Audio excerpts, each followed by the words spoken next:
Today in the Smuggler's Room, we're using a little bit of prop magic to turn this into this. That's coming up.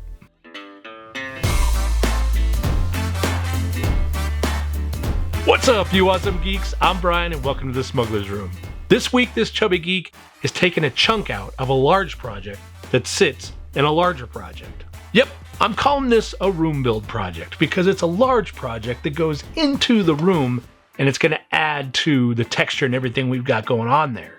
And what I want to do is I want to take some foam, insulation foam, and I want to carve it up and add a little of that Tatooine motif, a little of that stone texture to this project. So without any more delay, let's do that. I have this old desk cabinet from IKEA that no longer has a purpose. As I said, today's episode is part of a larger project, but we'll get into that. I almost tossed this base unit out after we remade our office desk, but I just couldn't let it go, and I'm glad I kept it. Things like this can be incredibly useful if you can find a way to repurpose them.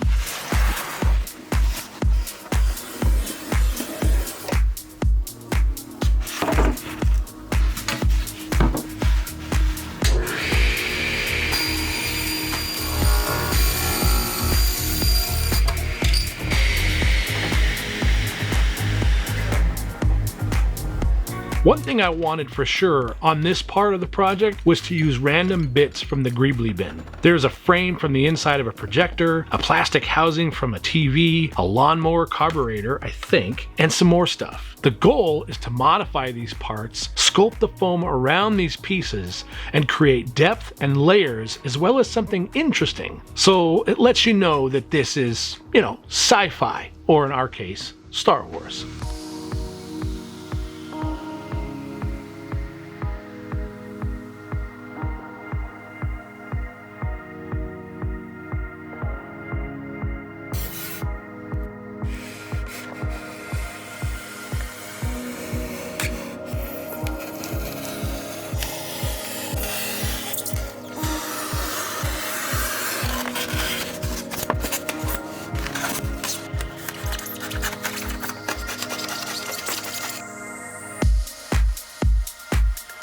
When you're using found bits and parts, one bit of advice I have is not to be afraid to modify them. Whether it's for a full-size prop or something like a miniature, always allow yourself the ability to modify the part to fit your needs.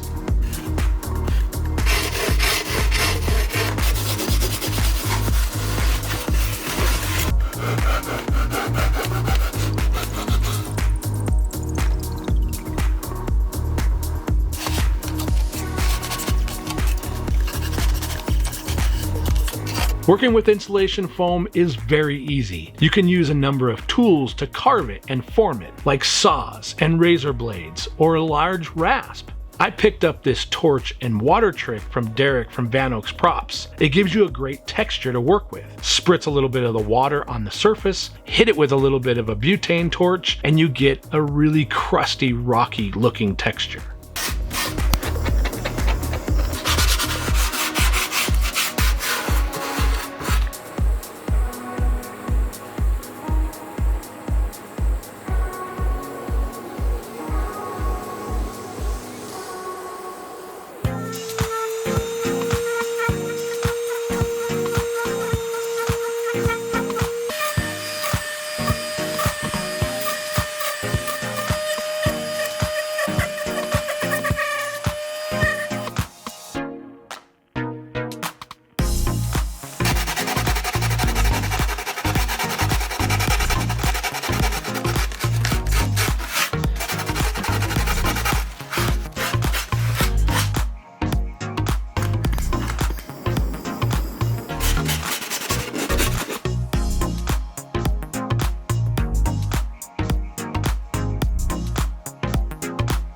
For the base paint, I wanted to add an additional layer of texture. So I mixed in some play sand that you get from the big box store to the paint.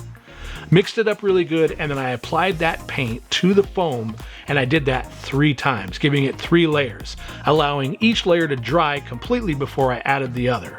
The one thing I will say is that you could have done this with 2 layers, and it would have worked just as well as the 3rd.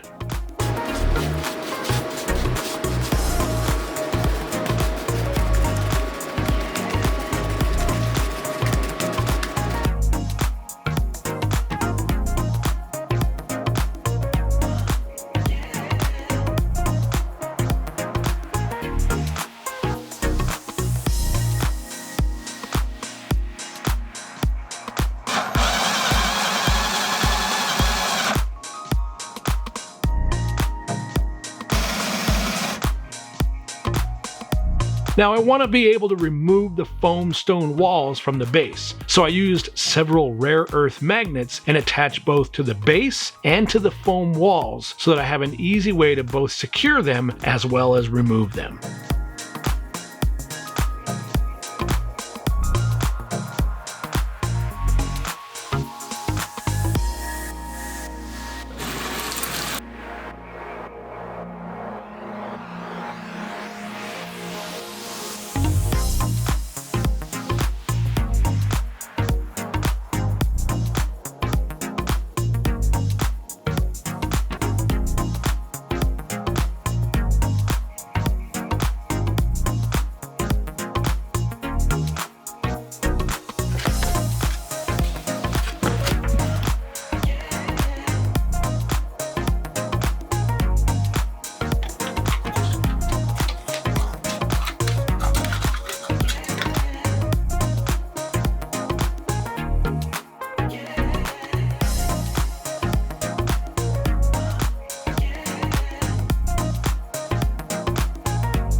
As for painting and weathering, I used a combination of oil washes as well as the oil paints on their own. I worked in all the damaged areas, cracks, and used everything from brushes to makeup sponges. I kept working in layers, adding and removing. By using oil paints, I could use the mineral spirits to take away color if I got too much in a specific area. And then I could go back and add and blend everything together until I got the look I was after.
One aspect I needed to address was the corner seam. I needed something to cover that seam, but that it looked like it was there on purpose, that it belonged. So I did cave in and use the laser cutter for this part to quickly create a shape that worked. Now you could easily do something like this out of styrene or MDF if you had the time, but like I said, I was on a tight timeline and I needed a quick solution.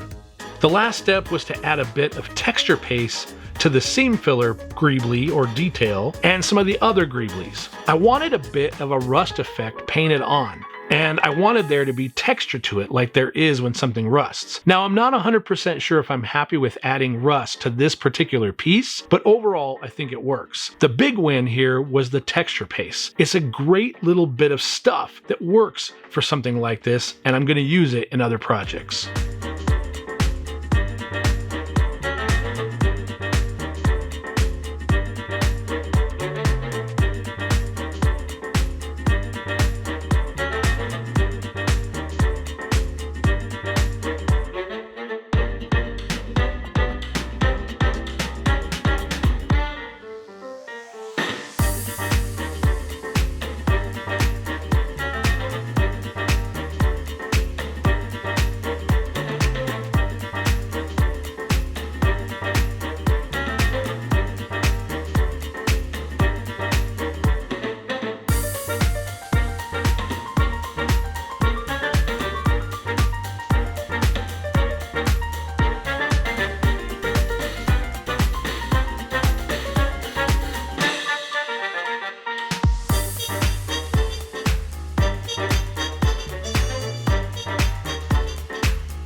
This bit of wall work turned out really great, I think, and I'm super happy with the result. It'll go nicely with the rest of the project. I haven't been specific with what that particular piece is, and I'm not ready to just give it all away yet. Let's just say that it's a way of giving a little Mandalorian love to our room build. But if you want to see what that means and what it's all about, well, then you're going to have to subscribe to the channel and come back the next time we build something out of nothing.